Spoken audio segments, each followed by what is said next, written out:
Assalamualaikum warahmatullahi wabarakatuh. Kami dari kelompok 10 ingin mempresentasikan materi memahami area kerja yang tercakup dalam ranah psikologi. Nama saya Tasya Agista. Nama saya Natasha Kaputarasari. Nama saya Siti Zatia Rambun. Oke, jadi yang pertama ini ada area kerja psikologi klinis. Psikologi klinis merupakan psikologi yang bertujuan dalam melakukan asesmen dan treatment terhadap orang-orang yang mengalami permasalahan psikologi seperti cemas, berduka, atau stres. Lingkungan kerjanya itu bisa berupa rumah sakit, pusat rehabilitas, praktek pribadi, atau pengajar. Nah, sedangkan psikolog konseling didefinisikan sebagai psikologi yang berfokus pada masalah penyesuaian diri dalam segala tempat aktivitas individu seperti sekolah, lingkungan sosial, dan pekerjaan. Selanjutnya ada 6 aktivitas psikologi klinis, yaitu yang pertama ada asesmen, yaitu mengumpulkan informasi terhadap individu atau orang yang berperilaku problematik, karakteristik yang unik, kemampuan atau abilitas, dan fungsi intelektual. Nah, umumnya asesmen klinis ini memakai salah satu dari 3 hal, yaitu tes psikologis, interview, dan observasi. Nah, ada pula asesmen kombinasi, yaitu asesmen battery dan multiple assessment. Lalu, aktivitas psikologi klinis yang kedua yaitu treatment. Treatment adalah didesain atau dirancang untuk membantu manusia agar bisa memahami dirinya lebih baik dan mencari solusi untuk masalah-masalah psikologis. Nah, yang ketiga ada kegiatan riset. Dengan adanya pelatihan dan tradisi klinis, maka psikologi klinis itu harus riset oriented atau mengutamakan riset. Yang keempat ada teaching atau pendidikan. Klinis biasanya selain praktek juga melakukan pendidikan. Biasanya yang mengampu akan mengajarkan kepribadian, psikologi abnormal, psikoterapi, modifikasi perilaku, interview, dan clinical assessment. Lalu yang kelima ada konsultasi. Jelas profesinya karena merupakan praktisi. Klinis juga memberikan advice atau konsultasi berbagai macam masalah, misalnya pada tempat kerja, rumah sakit, di bidang pendidikan, perumahan lansia, atau konotasinya yang sangat luas. Lalu yang terakhir, yang keenam, ada melakukan administrasi.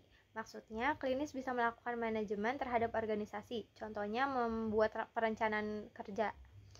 Nah, dapat disimpulkan bahwa psikologi klinis adalah sub-area atau suatu bagian dari anggota psikologi yang kegiatannya adalah melakukan penelitian terhadap perilaku manusia, mengaplikasikan atau menerapkan hasil penelitian itu, dan melakukan asesmen. Dan juga psikologi klinis memberikan bantuan pada manusia yang mengalami masalah psikologis. Lalu yang kedua ada area kerja dalam psikologi kepribadian. Psikologi kepribadian adalah suatu disiplin ilmu yang mempelajari tentang kepribadian manusia melalui tingkah laku atau sikap sehari-hari yang menjadi ciri khas seseorang tersebut. Kepribadian merupakan salah satu bagian atau ciri khas yang istimewa dan sangat penting bagi kehidupan manusia. Oleh karena itu, psikologi kepribadian adalah hal yang sangat penting untuk dipelajari. Lalu yang ketiga, ada area kerja dalam psikologi pendidikan. Nah, menurut ahli Barlow tahun 1985, ia mendefinisikan psikologi pendidikan sebagai sebuah pengetahuan berdasarkan riset psikologis yang menyediakan serangkaian sumber-sumber untuk membantu dalam pelaksanaan tugas seorang guru dalam proses belajar mengajar secara lebih efektif. Sedangkan menurut Glover dan Roning dalam Eliot 1996 menyatakan bahwa psikologi pendidikan mencakup topik-topik yang berkisar pada perkembangan manusia, perbedaan individual, pengukuran, belajar, motivasi, dan pandangan pendidikan humanistik baik didasarkan pada data empiris maupun teori. Selanjutnya adalah manfaat mempelajari psikologi pendidikan. Yang pertama adalah menilai hasil belajar peserta didik, memotivasi belajar peserta didik, memuaskan tujuan pembelajaran secara tepat, menciptakan iklim belajar yang kondusif, berinteraksi dengan peserta didik secara baik dan disenangi, memilih alat bantu dan media pembelajaran yang tepat. Nah, selanjutnya ada area kerja dalam psikologi eksperimen. Area kerja dalam psikologi eksperimen adalah laboratorium, masyarakat, atau fasilitas umum. Psikologi eksperimental adalah cabang psikologi yang mempelajari prosedur penelitian eksperimental dalam konteks psikologi. Dan di sini ada Wilhelm Wundt sebagai pelapor psikologi eksperimental sebagai disiplin ilmiah. Lalu ada area kerja dalam psikologi faal. Beberapa area kerja dalam psikologi faal adalah neuroscientist perilaku, neurologi, neuropsikolog, eksperimental. Psikologi faal adalah cabang ilmu psikologi yang mempelajari perilaku manusia dalam hubungannya dengan fungsi dan kerja alat-alat tubuh manusia secara biologis, serta proses otak. Psikologi faal merupakan bagian dari ilmu biopsikologi yang berkembang pesat dalam penerapan dan teorinya. Psikologi faal mendorong individu untuk memperhatikan proses mental dan pengalaman mereka dengan cermat. Lalu ada area kerja dalam psikologi perkembangan. Papalia, Olds, dan Feldman pada tahun 2009 mengartikan perkembangan sebagai sesuatu yang berfokus pada studi ilmiah dari proses perbuatan yang sistematis dan keseimbangan pada individu. Ilmuwan perkembangan menyatakan bahwa individu yang berkomitmen dalam studi profesional mengenai perkembangan manusia melihat dari sudut pandang ketika individu berubah, mulai dari proses pembuahan sampai dengan proses kedewasaan, maupun melihat karakteristik yang cukup stabil pada individu. Sementara Santrok pada tahun 2012 mengartikan perkembangan sebagai pola perubahan yang dimulai pada saat konsepsi atau pembuahan dan berlanjut di sepanjang rentang kehidupan. Lalu ada tokoh psikologi perkembangan. Yang pertama ada Papalia, Olds, dan Feldman, dan yang kedua ada John Santrok. Oke, saya akan melanjutkan.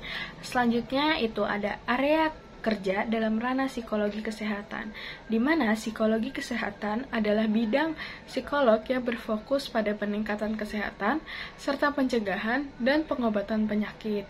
Seorang psikolog kesehatan juga fokus pada pemahaman bagaimana orang bereaksi, mengatasi, dan pulih dari penyakit. Istilah ini juga dikenal dengan psikolog medis. Dalam perannya, seorang psikolog kesehatan dapat menekankan bagaimana kondisi psikis seseorang mempengaruhi kondisi kesehatan fisiknya. Tetapi, selain itu ada beberapa psikolog kesehatan dapat berperan dalam meningkatkan sistem layanan dan pendekatan pemerintah terhadap kebijakan layanan kesehatan. Ilmu psikologi kesehatan juga penting dalam penanganan masalah kesehatan yang berkaitan dengan aspek sosial masyarakat. Contohnya, mengurangi stres, manajemen berat badan, cara berhenti merokok, memperbaiki nutrisi harian, mengurangi perilaku seksual beresiko, pemahaman dampak penyakit dan upaya pencegahannya, upaya meningkatkan pemulihan penyakit.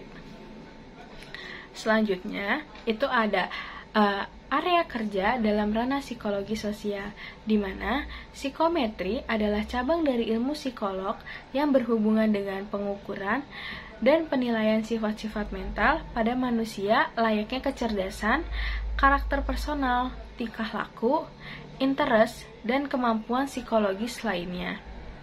Perlu diketahui juga bahwa tujuan utama dari psikometri ialah mendorong perkembangan dan membuktikan kebenaran instrumen pengukuran yang bisa disampaikan untuk mengukur dan mendapatkan data berdasarkan fakta mengenai sifat-sifat psikologis seseorang maupun berkelompok.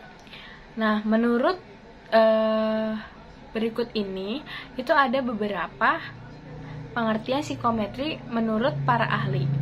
Yang pertama, itu ada menurut L.M. Truston, di mana psikometri adalah bagian dari ilmu psikolog yang berhubungan erat dengan pengukuran dan pengamatan kuantitatif terkait dengan berbagai karakteristik psikologis seseorang.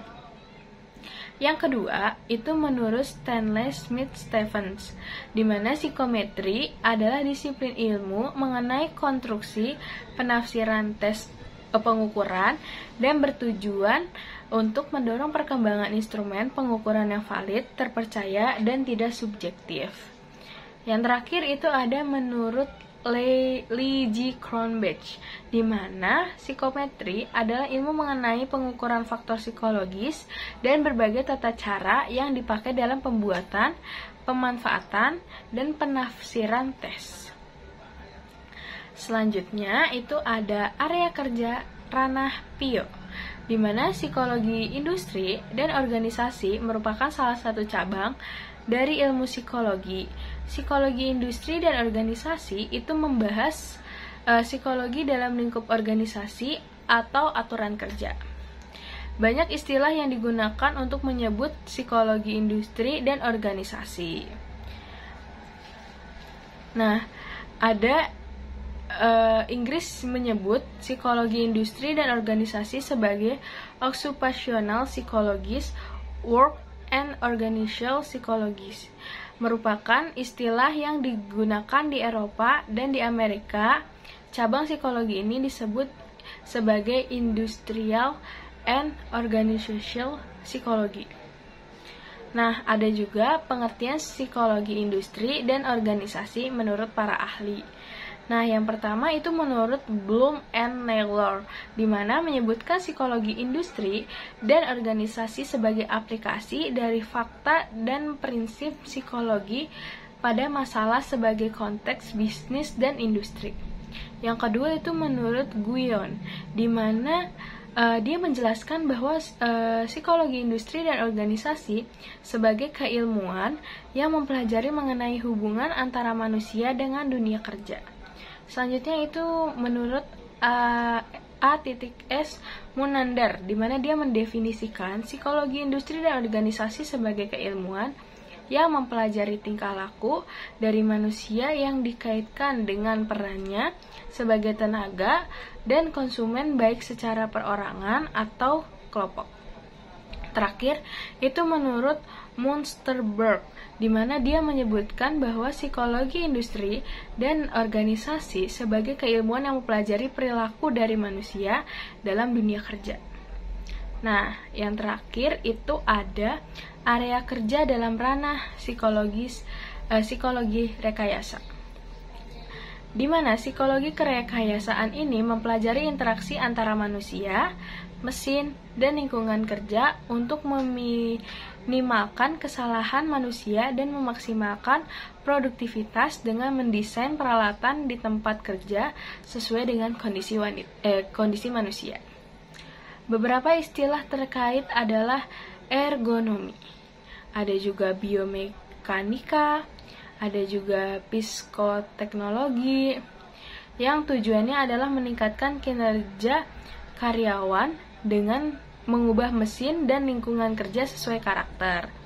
Nah, definisi dari psikologi kerekayasaan itu adalah suatu kedudukan terhadap proses yang berkaitan dengan interaksi antara manusia, mesin, dan lingkungan kerja yang mempengaruhi tenaga kerja dan rancangan pekerjaan berdasarkan kondisi kerja. Untuk meminimalasikan kesehatan manusia ketika berhubungan dengan mesin, terdapatlah istilah nama dari psikologi kerekayasaan, yaitu seperti kalau kerekayasaan faktor-faktor manusia itu disebut human factor engineering. Yang kedua itu ada kerekayasaan manusia, di mana human engineering. Terus ada juga biomekanika, itu biasa disebut biomekanis. Terus ada ergonomika, itu biasa disebut ergonomis. Terus ada psikoteknologi, psikoeksperimen terapan, itu disebut Japanese 1978. Nah, ada juga istilah lain dari psikologi kerekayasaan adalah ergonomika. Yang menjadi contoh dari ergonomika di tempat kerja adalah posisi kerja, proses kerja, tata letak tempat kerja, dan sebagainya. Satu contoh posisi kerja yakni seperti tempat duduk atau kursinya. Jika seseorang duduk di tempat yang nyaman, maka dia bisa bekerja lebih nyaman. Tujuan dari penerapan psikologi kerekayasaan adalah membantu dalam merancang peralatan kerja, tugas-tugas yang harus dikerjakan, tempat kerja, dan meminimalkan keterbatasan kerja karyawan. Rancangan ini melingkup kinerja karyawan, pengembangan alat dan sistem kerja, meneliti tentang efek medis biologis dari tugas dan peralatan kerja terhadap kinerja. Nah, psikologi kerekayasaan ini mempunyai tugas untuk mengubah mesin-mesin dan alat-alat yang digunakan manusia dalam pekerjaannya, mengubah lingkungan tempat ia bekerja agar membuat pekerjaan lebih sesuai bagi manusia. Nah, ada juga studi yang mendahului psikologi kerekayasaan, yaitu analisis waktu dan gerak, ukuran dan tata letak, pengaturan tempat kerja, warna dinding, kondisi fisik kerja, distribusi jam kerja. Sekian presentasi dari kelompok kami. Kurang lebihnya mohon maaf. Wassalamualaikum warahmatullahi wabarakatuh.